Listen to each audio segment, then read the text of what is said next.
We are live, and wow, what a hockey game we just watched. I mean, this is why you love sports, right? I mean, not because of the no scoring between two teams and through two periods, and not that you wanted to be down 0-2, just like 6 and change into the third period, but to come back like that, all on the back of Tomas Hertl, that game was fun. Are you ready to start the live stream? Let's just do it. Let's do it right here now. Broadcasting live and worldwide. Here's Brody Brazil.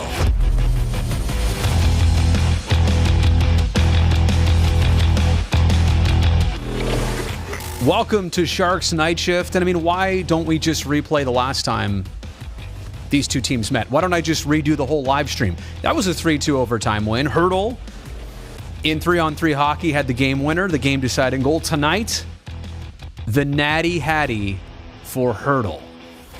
First time I'd ever really heard that on a call, right? Randy Hahn did that. Was it 2016 or 17? What year was that? Patrick Marleau in Denver scored not just 3 in a row, but I think 4 in a row, if I'm correct, against the Avs. And it was the Natty Hattie for Patty, and everybody went wild. Well, tonight, the Natty Hattie for Tomas Hertl, the 8th natural hat trick in Sharks team history. Would you believe, unfortunately, that 7 of those, including tonight, have happened on the road? So home fans at SAP Center did not get to go wild, but certainly everybody watching this one tonight probably had a hard time believing how it unfolded. The Sharks trailed, again, 2-0, 6:47 into the third period. James Van Riemsdyk, first one at even strength, second one on the power play. The Flyers had lost 5 in a row, and it was quite frustrating, not only that the Sharks hadn't scored yet, but that the game didn't really have a grasp by San Jose, and you're just looking to end your road trip the right way, trying to take advantage of a Flyers team that couldn't find itself lately, and they just had not been able to do that. So it's one thing to have no score through 40 and kind of feel those frustrations. But to then be down 2-0-2, 7 minutes in, less than 7 minutes in, and Van Riemsdyk getting both of them, his 8th and 9th on the season, frustration definitely mounting. And so that left the Sharks with the final 13 minutes and 13 seconds of regulation to try and get 2 to tie it, 3 to win it, which they ultimately did. There were some opportunities earlier in the game, and it's amazing because I made myself some notes here, as I always do on the game log. I had some stuff written down here, and I'm like, yeah, this stuff on this side, that'd be interesting to talk about in Night Shift afterwards. I'm crossing all of that out. I was talking about the Sharks struggling on the power play, that maybe in some situations like this, when San Jose is shorthanded, they bring up some Barracuda players. They haven't gotten maybe as much of a punch as they would have liked from the young guys. Talking about how Dahlin hadn't scored in a while and wanting to hopefully see something from him. I had all those things laid out, but honestly, at this point, none of it matters. The Sharks win, and they do so in pretty dramatic fashion. Now, I think all of this is important as it relates to the bigger picture of this team. Yes, now at 39 points through 36 games. Yes, now with 19 victories. But it's this 4-game road trip that just transpired. Let's just look at the sequence of events here. You lose in Pittsburgh in very unfortunate fashion. It was 6-1 after 20 minutes. Game was, essentially over. Sharks did score the next 4 unanswered, made it a lot more interesting. And, those things do happen, but I think at the end of the day, spotting a team a 6-1 lead is never going to feel good. You instantly know you lost it right there. Then against Detroit, low-scoring game until the Wings got 2 early second-period shorthanded goals on the same 5-minute major that San Jose was in the power play. And that was the decider in that game. So now, and it's the Red Wings, an up-and-coming team, but one on paper that you got to win. If you're a serious team, you got to beat the Red Wings. So 2 just really bad taste losses in a row. That brings us to last game against Buffalo, and it was a win, but the Sharks scored the first 3 in a 4-minute, 57-second span, and then they did not score after the first period for the rest of the night. And Buffalo caught up. They got the next 2, and they were that close from tying it at the end of regulation. So a win, right, but not necessarily in convincing fashion. Tonight, I'm going to say a win in convincing fashion, and it's actually less about the overtime game-winning goal by Hertl. It was actually about the other two. And I'll take it back even a step further. Before Van Riemsdyk scored the first goal of the game, and this was 1:06 into the third period, Barabanov had a great chance right in front of Martin Jones. Jones put his left pad out there, blocked the shot. But I mean, the Sharks showed you something. It wasn't just winning in overtime and it was a 50-50 thing and they got lucky and they won. To me, it was less about the third goal than it was more about the first two Hertl goals and how they were scored and the push that the team made. And again, your leaders getting it done. 48 had both goals. 28 had both primary assists, and his first one was a thing of beauty. And 88, Brent Burns had the secondary assist on both those goals. He had the primary assist on the game winner in overtime. So I love the fact also that it's the leaders stepping it up. I think that's another point here too. And not to disparage the younger guys and not to diminish what they bring to the table, but I just love to see in these situations, some of your main figures, the guys you count on most, coming through.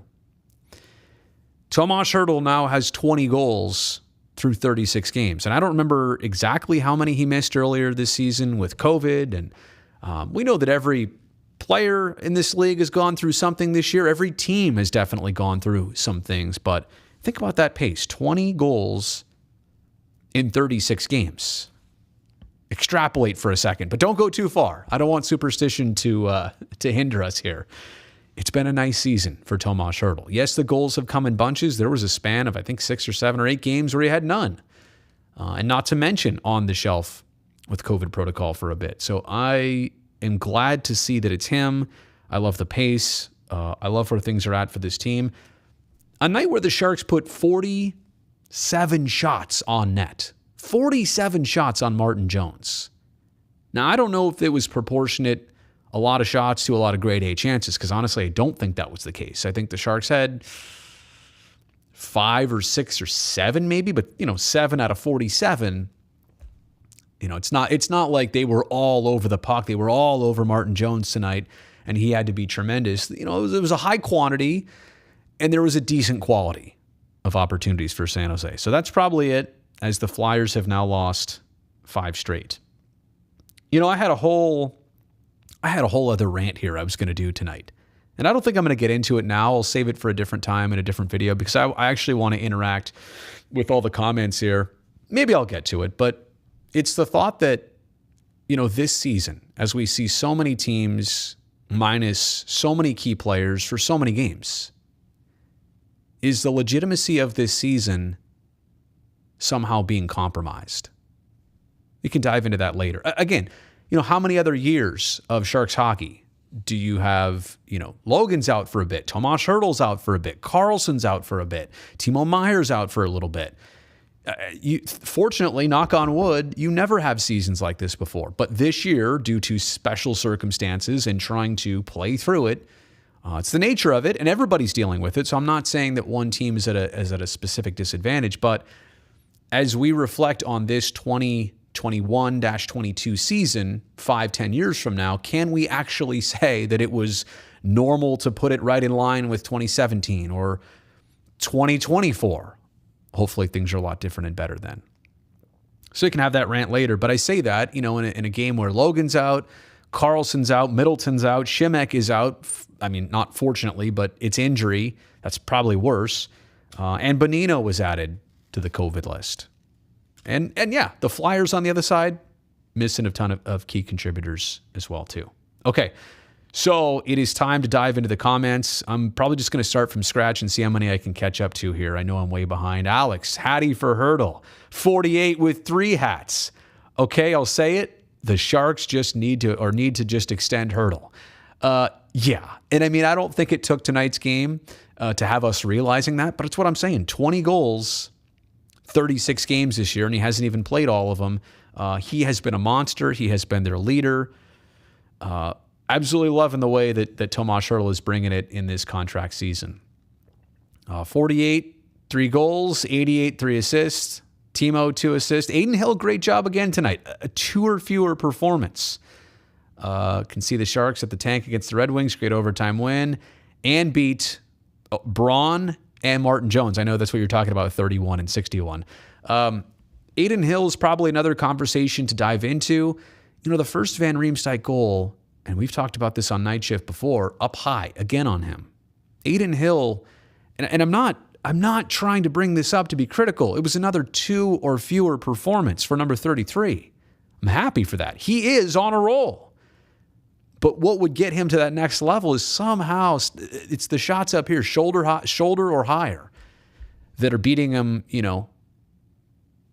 more so than anything else. It's noticeable, I guess is what I'm saying. And I don't like to call out, that information, but if I can see it, I think everybody else can see it too. I'm not the brightest hockey tool in the shed. All right. Brandon, you know what? I know there might be some Evander Kane comments in this video, and I know that's also a discussion. I've already made a separate video about that. In fact, there's 2 videos here on my channel, my complete thoughts, and they haven't changed.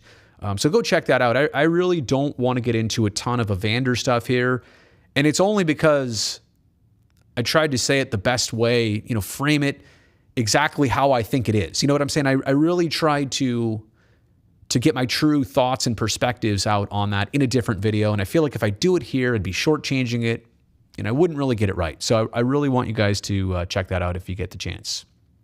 But also, that was huge news today surrounding the team. Don't think for a second that not every player in that room heard about that news and understands. That's something everybody's been following. So I'm just glad that, the team had its own news to make on the ice tonight in a positive fashion. And the Evander stuff, I think it'll play out over time. And I don't know how it'll go. And I honestly don't know. I do know this is probably the beginning of a process. So I'll leave it at that. Brandon says, I really want to see Hill try to get better at stopping glove side shots. Okay, so you're talking, glove versus blocker side. Every time I watch highlights of his starts, feels like goals he gives up are in the same spots. Wow, I seriously did not see your comment, but that's what I just said. Usually up high, and I guess I haven't, divided it glove and blocker side, but up high is definitely something to notice. Tito was watching the game in Mexico. Awesome. I love technology for that reason. I love the way that works. Mans just needs to buy a bigger glove. LMAO. Always love when people into comment with LMAO. Hertl dominated tonight. Re-signed Tomas. Tim says, you would think by this point in the season we would know who the real Sharks team is. Are they the 8-7 team to Arizona that looks bad, or the team that dominated Calgary? Will we ever know?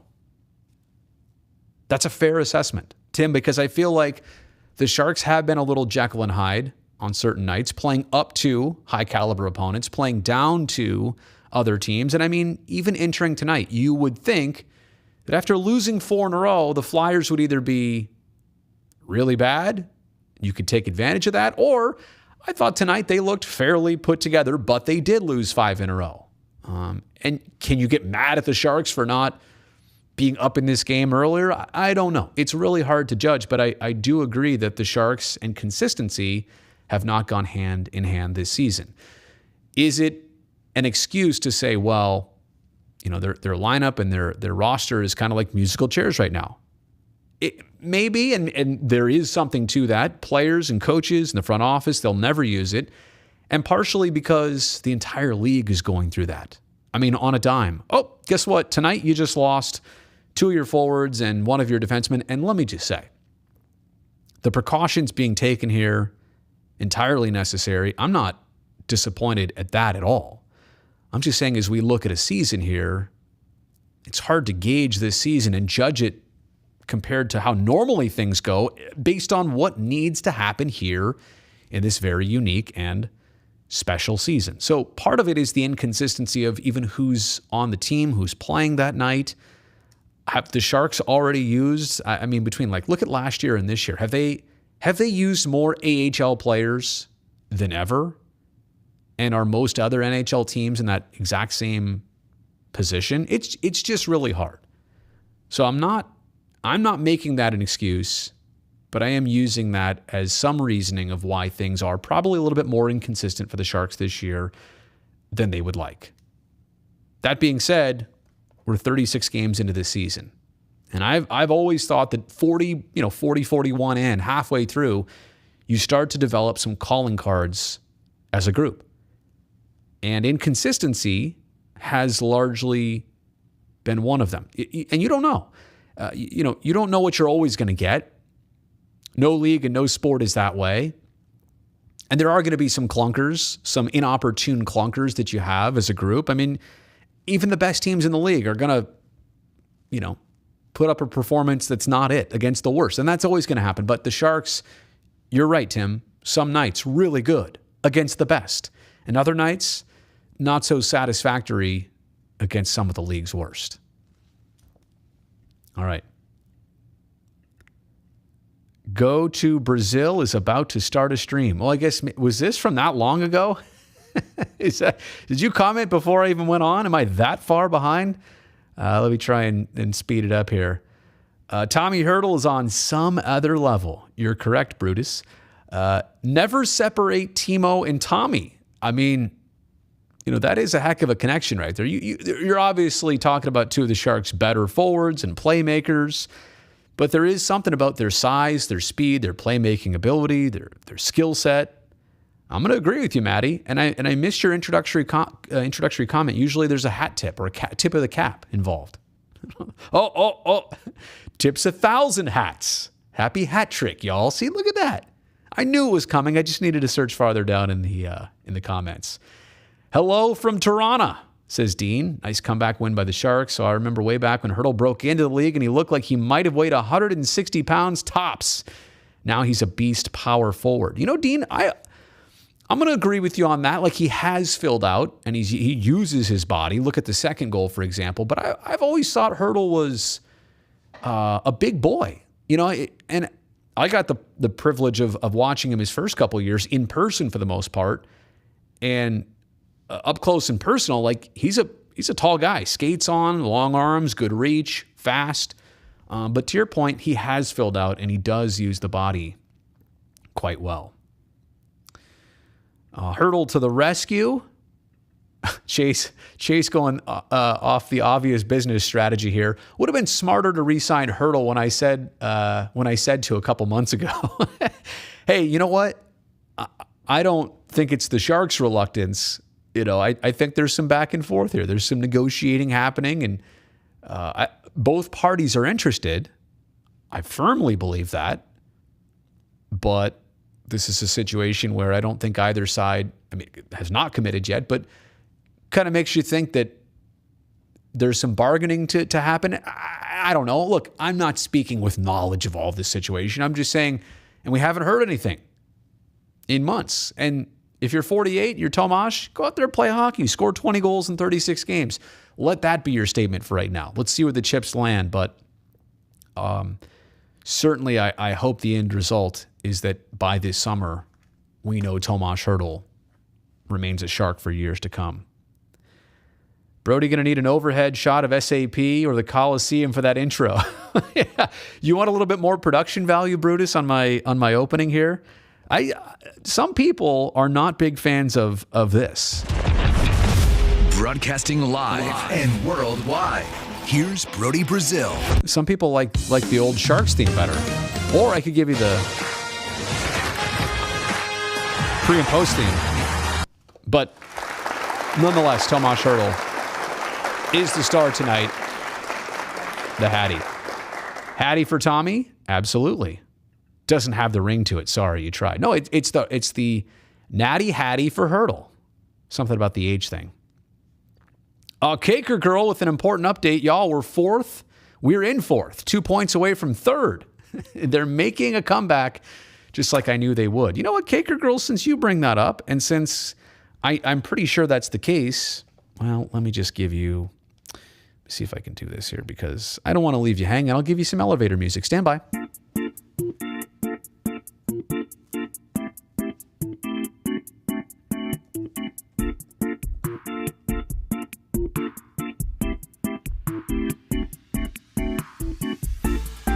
The song needs lyrics,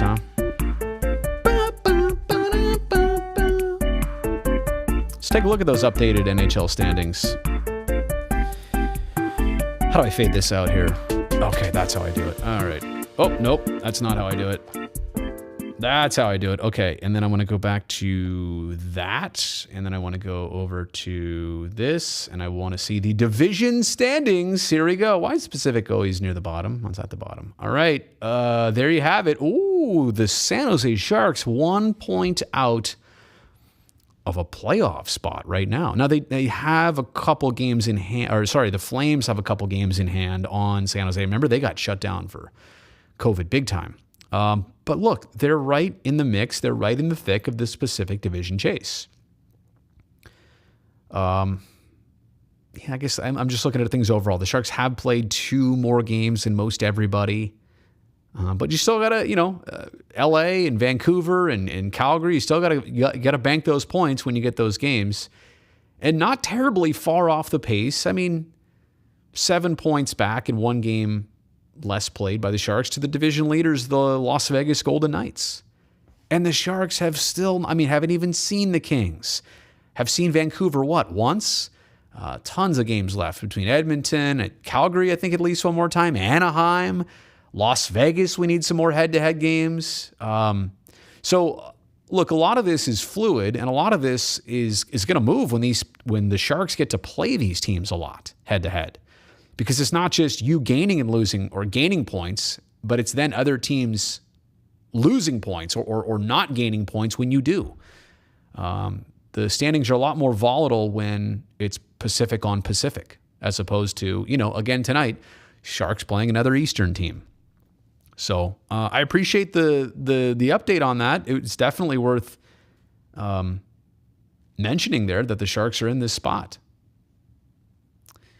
Let me see here tonight. What else do I have in terms of the comments? Colin saying Ryan Merkley looked really smooth with the puck. You know what? And I think both Merkleys, not to put them in the same category because of last name, but I think the more they play, both Merkleys are going to impress, and they've both, I think, been bright spots for the Sharks this year. I want to refine what I was hinting at earlier.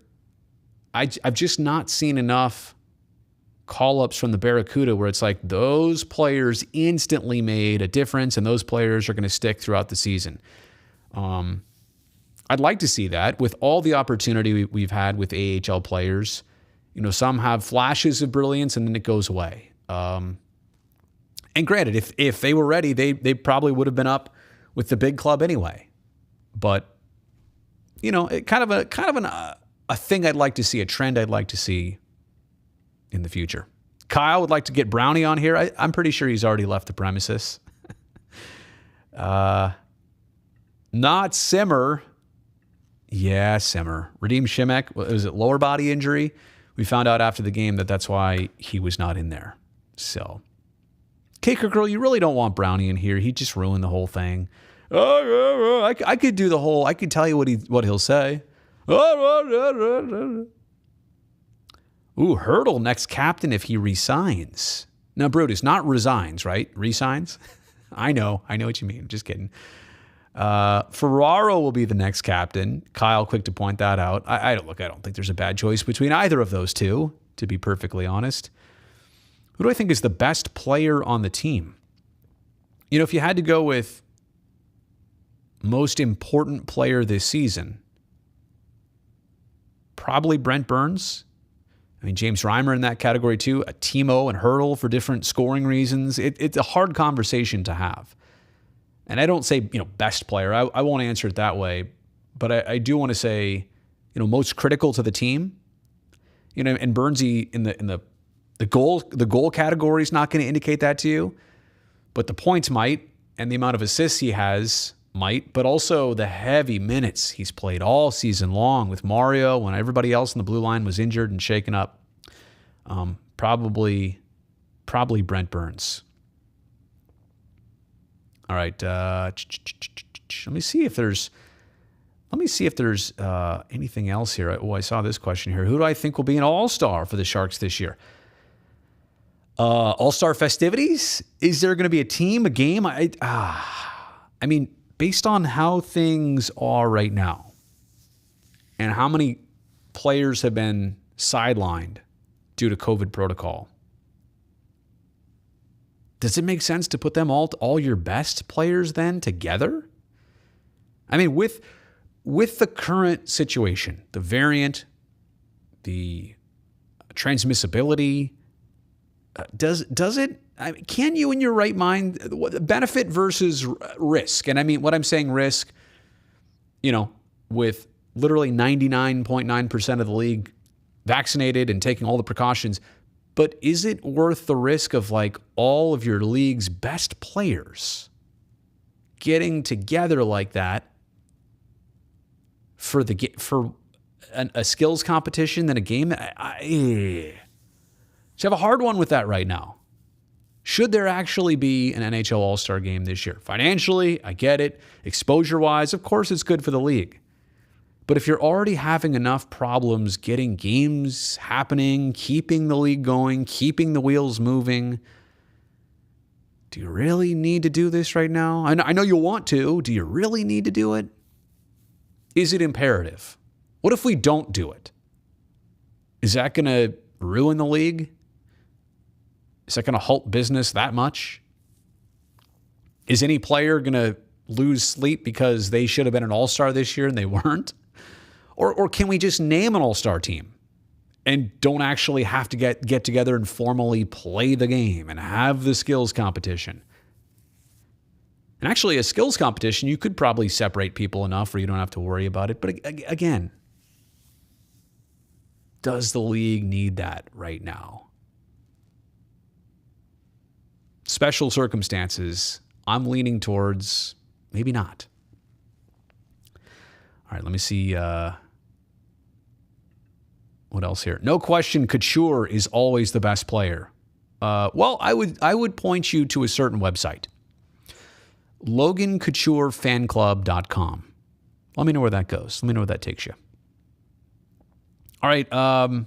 You know what? I think here on a Saturday night, I think that might be it. I think I'm going to wrap it up. I appreciate everybody for tuning in. What a game. What a finish. Let me just go back and summarize what we just witnessed here.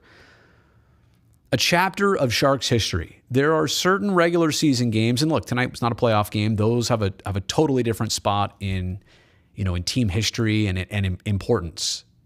But as for regular season games over the years, if you're going to write a book and there was 100 chapters, that's a lot. But tonight might have been one of those 100 chapters. It literally was that impressive, not just because of the 3 goals and the comeback in the final 13-13, but because they were all scored by Tomas Hertl, all on a road trip where things were going really south really fast, and that is how it concludes coming back to California. So with that said, I think I'm signing off for tonight. I'll be making some more YouTube videos soon. We can talk about the playoff picture. I never really got to the legitimacy of the season bit, but that's definitely another video to make in the near future. I want to organize my thoughts on that. It's just a different year. Every team is fighting something, but